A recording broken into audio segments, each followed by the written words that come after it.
Every single thing that I own fits into this tiny house. Today, I'm gonna give you a tour. Come on in. I once had a dream of being a millionaire with a big house, a shiny car, and fancy clothes. But now, this simple life, connected to the earth, is the dream that I am living.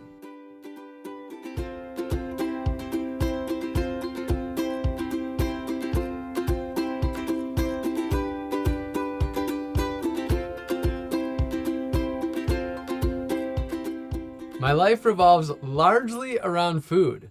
Growing food, foraging for food, and that means storing food. In fact, about half of my possessions are jars. Right now, I am eating a completely non-industrial diet. So that means locally grown food, foraged foods. What it means is no conveyor belts, no semi-trucks. We're talking about food straight from the earth in whole form. So that means canning, like this applesauce, dehydrating, like my herbal teas, fermenting, like these pickles. Watch this. Oh, I just had to do that. I wasted a little bit of brine. And that means just general baskets full of food. You might remember when I owned just 111 possessions in 2016, or when I got my life down to 44 possessions in 2020, all of which fit into my backpack. It has been a decades-long journey of simplifying and downsizing my life. Today, I have quite a few more possessions than 44 or 111. And in fact, I just counted them up for the first time, and it's about 550 possessions. Right now, I'm living the balance between minimalism, everything being able to fit into a backpack, and being able to have what I need in order to live independent of destructive, exploitative systems. So today I'm going to show you this balance that I'm living through a tour of this tiny space and through showing you all of my possessions. About 90% of what I own right now is for food. So to put that into perspective, here is the backpack that all my entire life fit into when I owned just 44 possessions. And here is my pressure canner, which is one of the things that I use to be able to store food and to live this simple life independent of the global industrial food system. One possession, the pressure canner, about the size of everything that I used to own. Wow, do I miss the life of this level of simplicity, but I also truly love this other form of simplicity. I am much more connected to the earth, I would say, and my need for freedom is met in certain ways and lost in certain ways.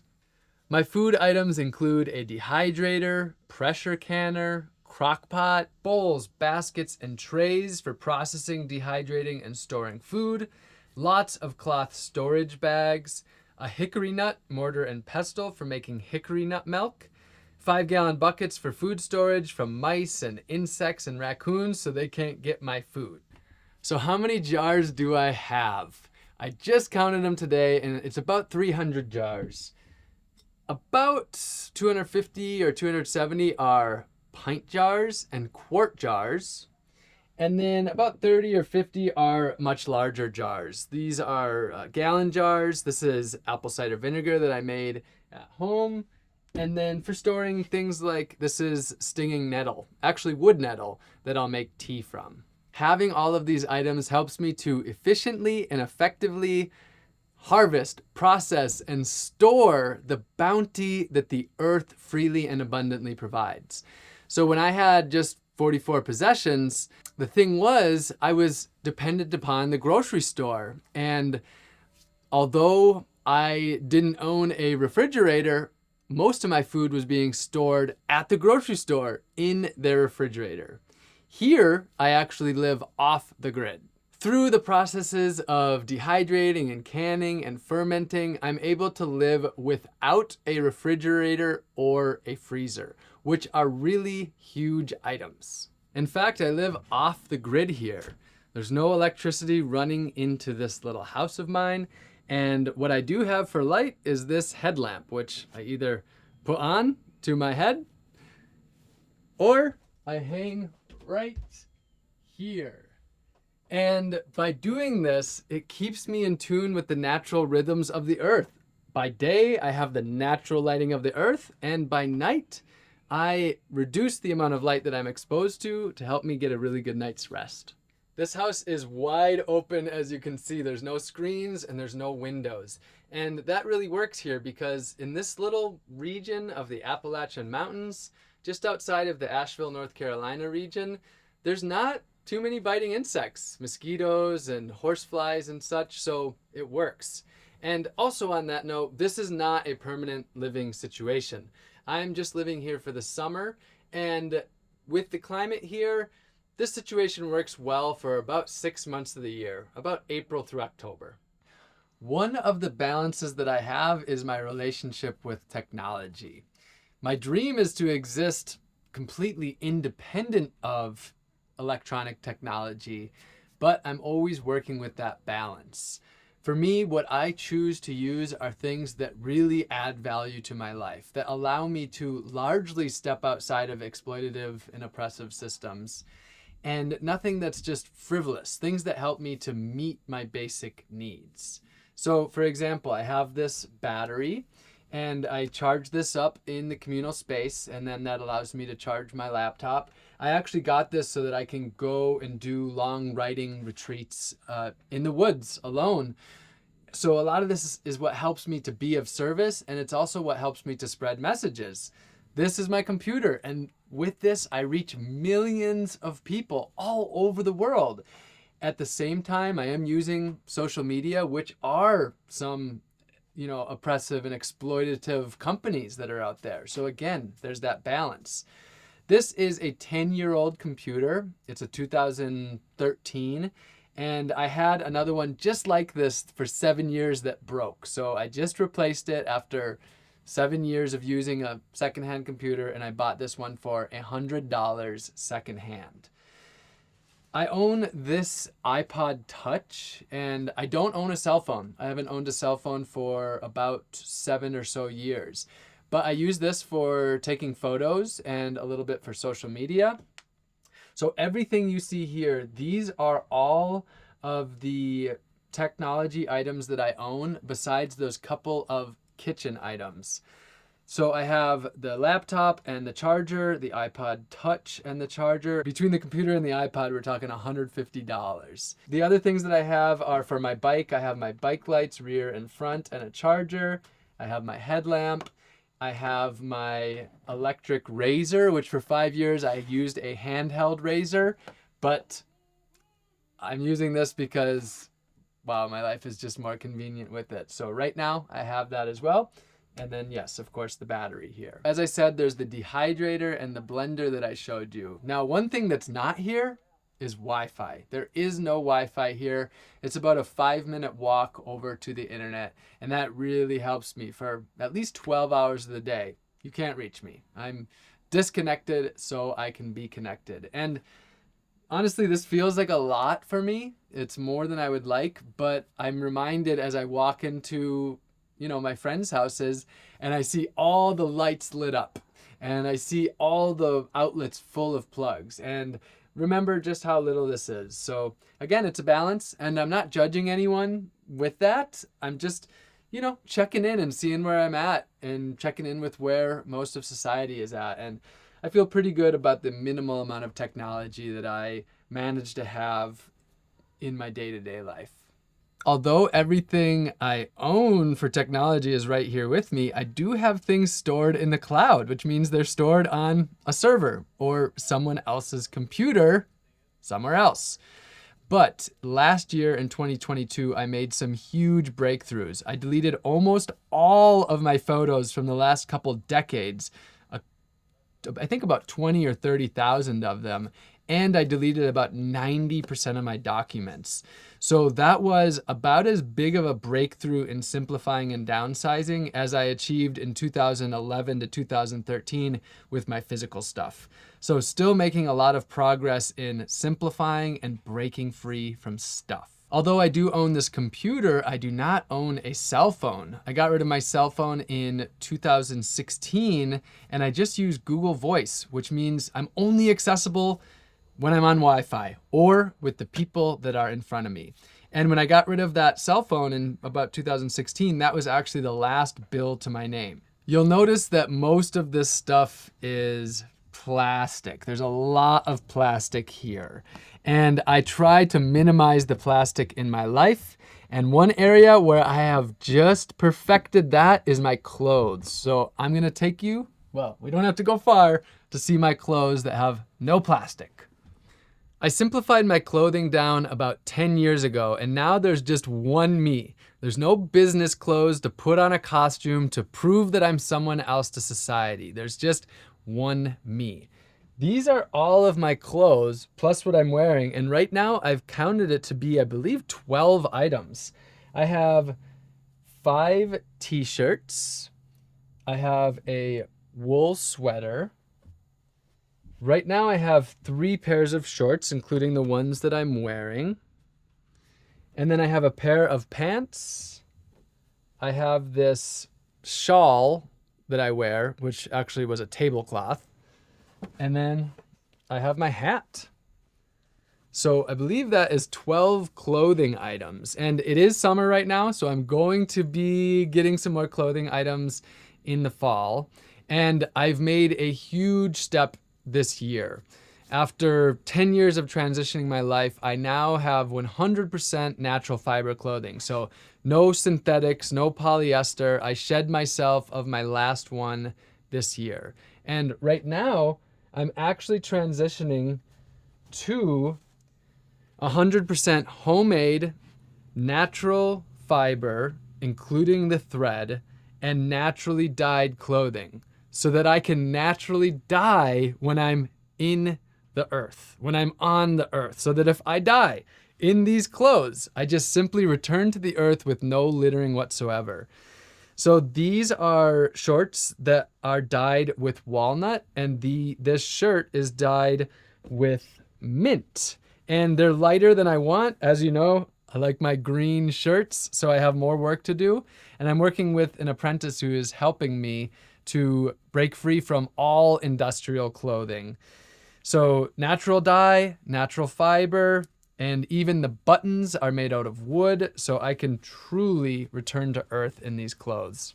Currently, I don't own shoes. It's been about 5 or so months since I've owned shoes. Now with winter coming, I'm going to need to make a pair. Now, why don't I have shoes? Well, it's because I simply believe in the human body. I believe that this body works, and I believe that millions of years of evolution has designed something that works more than a company like Adidas or Nike that's, 100 years old, and that at the same time as making shoes is profiting billions of dollars and spending millions and millions of dollars on advertising. All to say, I simply believe in the human body. Now, going back to naturally dying, these are what I call my death peas or death beans. This is the rosary pea. I harvested them in Florida, and they are one of the most poisonous or toxic plants on earth. One of these little peas ground up into a powder and ingested, and I would return to the earth. I have these just in case there's a time when I want to return naturally to the earth. I would just have to get to the forest where people aren't going to find me and let my body return to the earth. Now, I'm not going to go into too much detail about the death beans right now, but if you would like to know a lot more about my thoughts on death, post a comment, and if a lot of you are wanting it, I'll do a video. In the meantime, I have a video that's called On Health Insurance, Age, and Death, and that's one that I would definitely recommend watching. Decorations are a big area for a lot of people to really build up a whole lot of possessions. So what I do is my decorations are mostly the things that serve a purpose for me. And I try for most of all of my decorations to be things that I harvest from the earth and I can just simply return to the earth. Of course, my food, like my pumpkins and my jars of sauerkraut and pickles, serve as a beautiful decoration with character in my home. And other things, these are reishi mushrooms that I harvested this spring, and I'll eventually either make tea from them or simply return them to the earth. I have my bundle of field garlic that I harvested here that sits perched up here, sharing a story about my life. And then here I have turkey feathers. These came from a turkey that was hit by a car. I harvested these from the side of the road. And then owl feathers, also from an owl that was hit by a car. And these not only serve as my natural decoration, but these also serve as my gifts. Behind them, I have a story to share, a personal connection to them, and there's no money that's needed in order to share a gift and love. So my decorations and my gifts come straight from the earth, and I am not an owner of them. I'm just a temporary steward holding on to them in a place and time until eventually they return to the earth. So I'm going to show you my books, but as I'm sitting here, I'm noticing, oh man, an old chewed up apple. So definitely living in this open house. The squirrels get at my food, and I often come home and they're in here chewing up my foods. And looks like they've been here and done this a couple times. Here's another apple core. So yes, I am living more closely connected with the earth here. So my books, I wanted to show you these. I probably own about 50 or so books personally, but I actually started a community library a couple of years ago when I started through my nonprofit. I had a team of people living and working together, and I started a community library. So my nonprofit owns about 300 or so books, which right now are stored underneath the bed. Books are one of my most important possessions. In these books, I have the knowledge that I need in order to live alternatively from these broken, destructive systems. So these books include a lot on sustainable living, foraging, growing food, food cooking and preservation, simple and sustainable living, mindfulness, enlightenment, philosophy of life, alternative human history, tools to create an equitable and just society, Black liberation, and Indigenous sovereignty and knowledge. If the internet were to go down, I have the knowledge that I need to live closely connected to the earth and to be ready for it. So these books are very important to me. Now, this is the bed that I'm sleeping on, or sitting on, is where I sleep. And I got this bed off the side of the road. It was being thrown away. And I'm very pleased with it. It's very comfortable. The comforter I got from the thrift store, and the pillow and the blanket I'm actually borrowing from my friend Natalie, and will give back to her when I keep on moving from here. So a bed is very important for me for a good night's rest. And this is one of those things that the bed, it's like, yeah, I have it right now, but when I leave from here, I'll pass it on to someone else. So ownership with some things, it's like, I don't have a clear line of ownership or not. One area where I do still have a lot of plastic is my camping gear. So here I have a backpack, sleeping pad, tent, and sleeping bag. And I'm working on getting away from the plastic in this area, but this is one area where I'm still using it. I go out, I almost don't even consider it camping. For me, it's just being out in my other home, a part of the earth. And so I'm out there a lot. And so a good night's sleep is very important. And what's in here provides that for me. A good night's sleep out in the forest or out on my canoe trips. Those are the places where I rejuvenate and refresh to come back and be of service. One thing that's really important for me in keeping my possessions to a minimum is having just more or less one of everything, not a whole bunch for different scenarios. And so most of my camping gear is the same things that I use at home. There's just maybe a dozen or maybe 24 items, probably less than that, that are solely what I use when I'm out there in the woods. I practice a very simple and natural personal hygiene. So no deodorant, no face wash or body wash, no shampoo or conditioner, no cologne. Nothing that I put on my body is toxic to me or toxic to the earth. So when I bathe and whatever I put on me comes off, it can return to the earth without polluting it. The basic things I have are my toothbrush and my toothpaste. I have a little bit of sunscreen here, especially for my nose. And then I have a little bit of body oil for treating myself. I have basic coconut oil and some moisturizer. There are essential oils. I generally always have lavender, tea tree, and peppermint. And then I have some biodegradable soap for my hands, and a few other items like dental floss, which is biodegradable, a pair of little scissors, this is actually a nut pick, but I use this to clean my teeth so I have less dentist visits. And of course, nail clippers. Also, the only thing that really is a single-use disposable that creates trash are earplugs. I use these for those loud nights. So that's more or less what I have for my personal hygiene. The idea is I don't have to go to the store much. The idea is I just let my body do the work. You might be wondering about armpit smell with no deodorant. Check in with the thousands of people that I've hugged over the last 10 years and ask them what they think. Most of them will tell you that I sometimes smelled like lavender fresh, and other times maybe I had a little bit of a smell. But my belief is that it's fine to smell a little bit, and that we are animals and it's natural to smell a bit. Being off the grid here, how do I shower? Well, I don't have water right here. It's a 5-minute walk to the nearby spring, and that is where I simply fill up a gallon jug and then dump it over my head and enjoy that cold 55-degree water on my body. And it's my time to just connect with the earth. It's one of my most beautiful times of the day.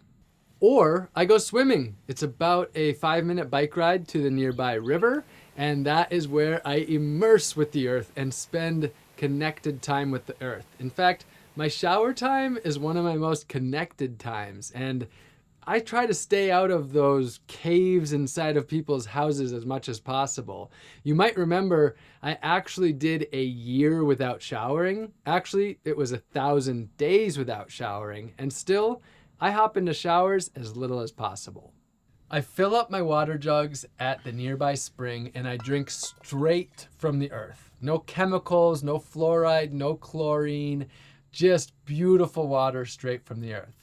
I do have this water filter here, but I actually don't need it being here on site. But when I've lived in the city, this has been excellent for removing chemicals and pollutants. I also harvest rainwater, and this is the simplest system I've ever used. There's no gutter and there's no downspout. It's simply the drip edge, and it comes down into some buckets and pots. So if you have a roof, you can harvest rainwater. It's as simple as that. And I also do drink this water. It's clean straight from the sky, but once it's been sitting in these buckets and on the roof where there's squirrel poop and bird poop and such, I put it right through the filter. And I love drinking rainwater just as much as the spring water. This is my simple outdoor kitchen. When I moved into this house, there was just this bench here, and so with my friend Chad, we just added on this section so I have a little bit more space. I cook with this little rocket stove, which is fueled from wood that I harvest right here in the woods nearby. It gets the job done. If I was in this spot longer, I would build up a bigger stove. As far as washing my dishes, I use rainwater, and I just have this simple wash basin, which that water is actually used, well, I'll show you in a minute where that goes. As far as my pots and pans, you'll see they're all either cast iron or stainless steel, no aluminum and no Teflon or non-stick. I have basic accessories, and again, there's no plastic. It's wood or it's stainless steel or it's glass. So I keep all the toxic stuff out of my kitchen whenever possible. And same with my dishes. My dishes are either, mostly jars, and they're either glass, wooden, or metal. And then of course the towels. So I have my rags and my towels. All are made from natural fabric so that when I'm done with them, if they get old and raggedy, I can just compost them. This is my compost toilet. I had this built by a friend for $15 worth of materials, all secondhand. It's basically just a wooden box, and inside is a 5-gallon bucket. So no sewage system, no pipes here, no sending off my waste to be someone else's problem. Instead, I compost it. What I do is I just poop as I normally would, and then afterwards I take some sawdust and I sprinkle that on there, and then there's no smells and very few flies. I compost my poop just like I compost my food scraps and the plants in the yard. The difference is that I compost it for an entire year, and that kills all the pathogens. Anything that could make us sick is killed by composting for an entire year. Of course, my toilet would not be complete without this. This is one of my important possessions, and it helps raise up the legs, which gives you a more natural flow. And this system would not be complete without growing my own toilet paper. So come on over here. This is Plecranthus barbatus, the blue spur flower. And here is mullein. This is the toilet paper plant of the north. And then this is a more tropical toilet paper plant. And what I love about this plant, it is just soft as can be, and it's in the mint family, so it even has a nice minty smell. This is a plant that I absolutely love so much. And that water from the kitchen, that I use to water the plants. So the dishwater is part of a closed loop system that helps me to grow my own toilet paper, and that keeps me from having to go to the grocery store. Lastly, as far as peeing goes, I don't generally pee in the toilet. Instead, I just pee right on the trees. Not on the trees, at the base of the trees. By now, you might have noticed there is no garbage can or recycling bin in this house. The reason why? I work really hard to create as little trash and recycling as I can.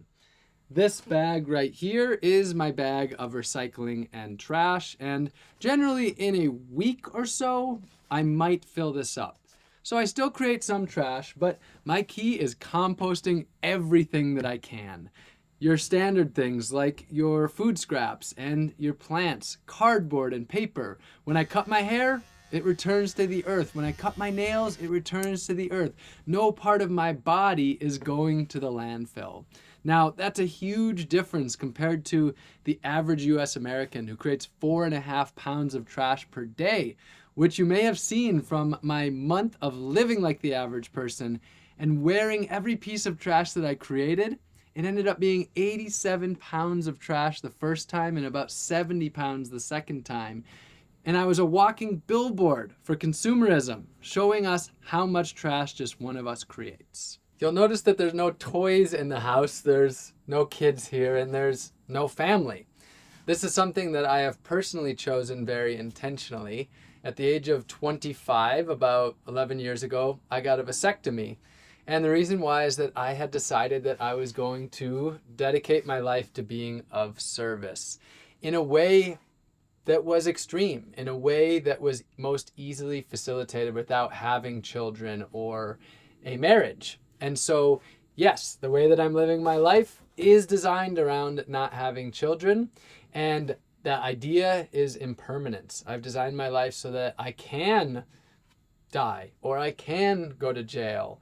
I can do things in a way where there are not things that can be leveraged over me, such as money or family.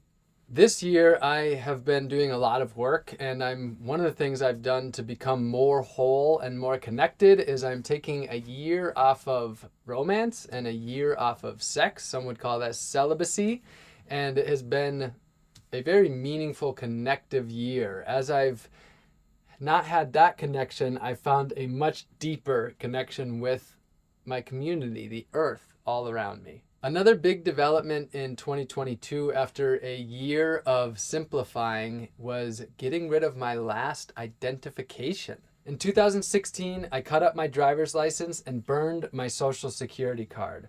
At the same time, I cut up my last credit card and burned my checks when I closed my bank account. No credit card or bank account for the last 7 years. I also have no credit score. In 2022, I lost my passport and I decided not to renew it. I was in Los Angeles, and upon returning to Asheville, North Carolina, where I was living at the time, I composted my birth certificate, which was the last piece of identification that I had. It has been 1 year since then without an official form of identification.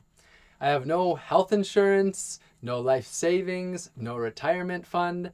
I don't take a government check or social security. And although some websites, some net worth websites will report that I am a celebrity millionaire, well, it couldn't be further from the truth. I don't monetize my social media, and my current net worth is, well, I have about $1,200 in cash, but I took out a personal loan of about $4,000. So I'm about negative $3,000. And as far as the value of all of my stuff, I calculated it to be about maybe $4,000. So right now my net worth is less than zero, about negative $1,000.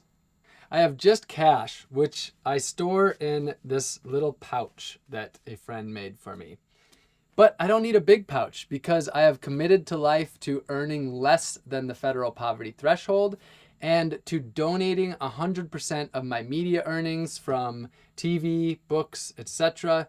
directly to grassroots activists, organizations, and initiatives that don't receive the funds equitably from, for example, our federal taxes. I've vowed for life since 2015 to not paying federal taxes and instead equitably distributing the funds that I receive to places that can really serve the people. And at the same time, using this as a means to keep my money and my involvement out of oppressive and exploitative systems like the prison industrial complex, the military industrial complex, police brutality, and then the lobbying of big pharma, big ag, and all of these organizations buying our politicians. I keep my money out of that system so that I can put my money into places that truly serve the people. Although I don't personally have a bank account, I am a part of a nonprofit called Regeneration, Equity, and Justice. And through the nonprofit, I work to provide resources for regenerating our earth and creating more equity and justice. Couple of things we've done. We have planted thousands of community fruit trees all across the United States or Turtle Island, and we've provided free seed packs to over 40,000 people to help them break free from big ag and grow their own food.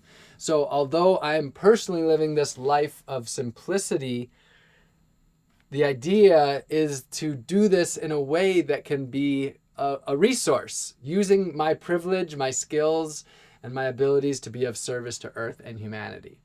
So with all that I have given up, here I am. I still exist. Every time I get rid of these things that society thinks we can't exist without, I look around, I feel my chest, I call my friends, and I see that here I am. I still exist.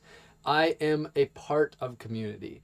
And over the last decade, that's probably the most important thing that I've learned, and that is that community is the solution to so much of our problems. And so for me, all of this is about being a part of community, I live here alone right now in this little shack. I spend a lot of time in solitude, but it's all about community.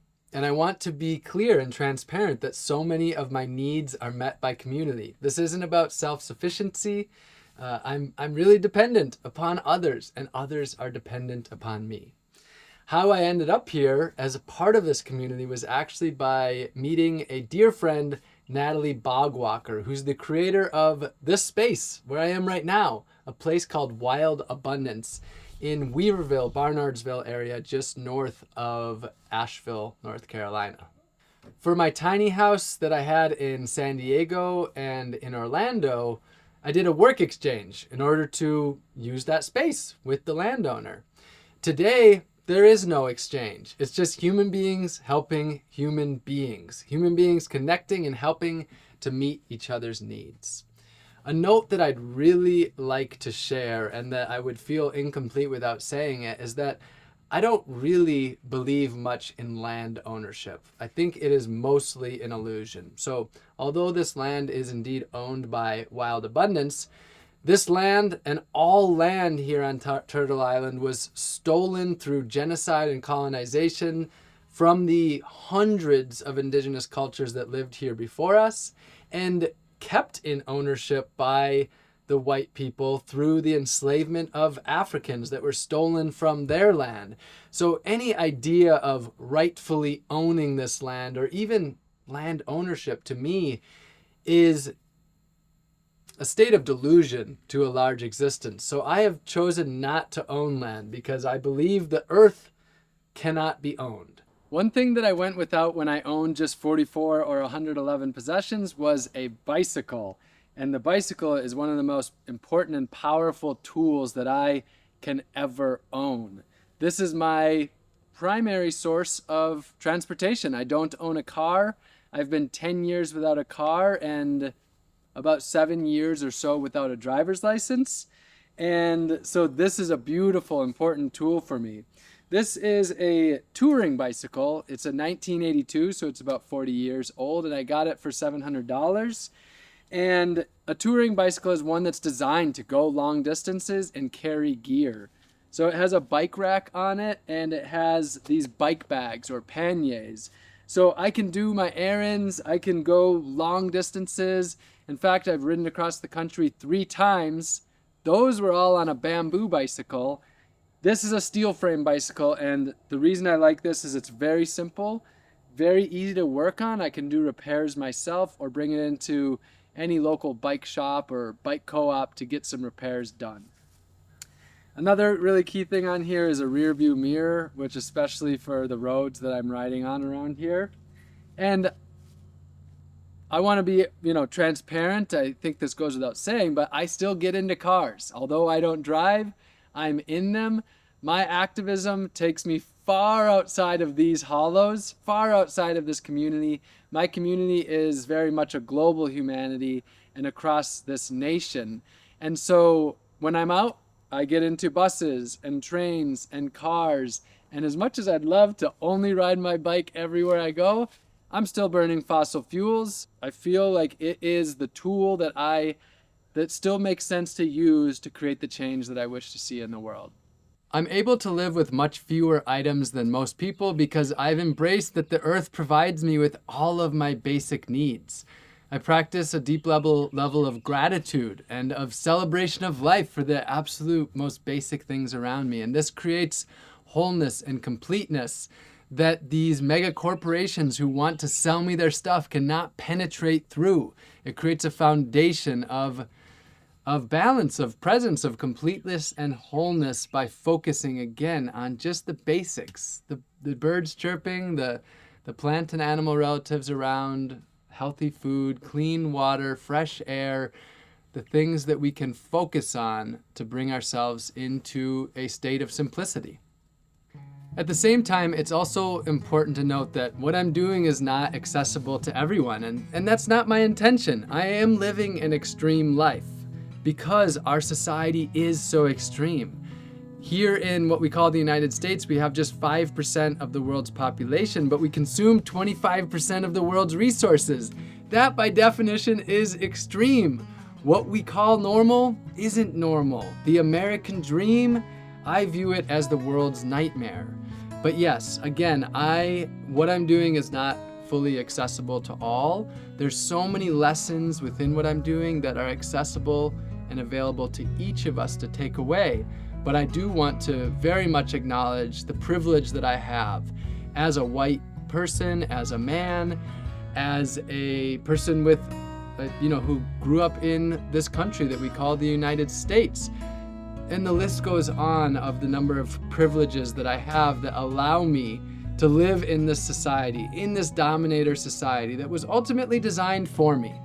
And I think to not acknowledge that would leave out a really big part of the picture.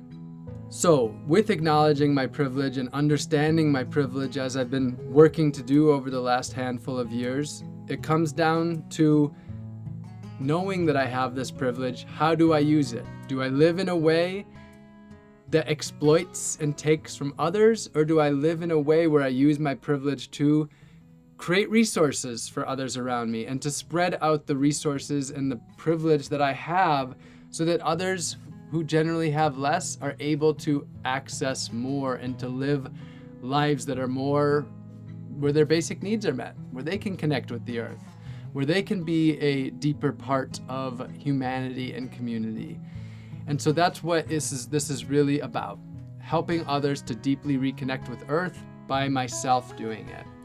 I stand pretty deeply outside of a lot of societal structures. There's a lot of laws that exist by government that I don't follow, but what I choose to follow is Earth Code. I live in a way where if it's beneficial for the earth, and it's beneficial for my community, and it's beneficial for myself, but it doesn't harm others, that's what I call Earth Code, and that's where I choose to live. I hope that spending this time with me here in this little tiny house, this little shack, has been an eye-opening experience for you and that you've learned a lot. I hope that you'll take some of these things away with you and bring them into your life. I've created so many resources on my website and here on this YouTube channel for you to dive a lot deeper. And if you'd like to, if you're not already subscribed, please feel free to subscribe and join me here where I will be for decades ahead, sharing knowledge, inspiration, and hope to be the change that you wish to see in the world and for us to grow together as a community, reconnecting with Earth.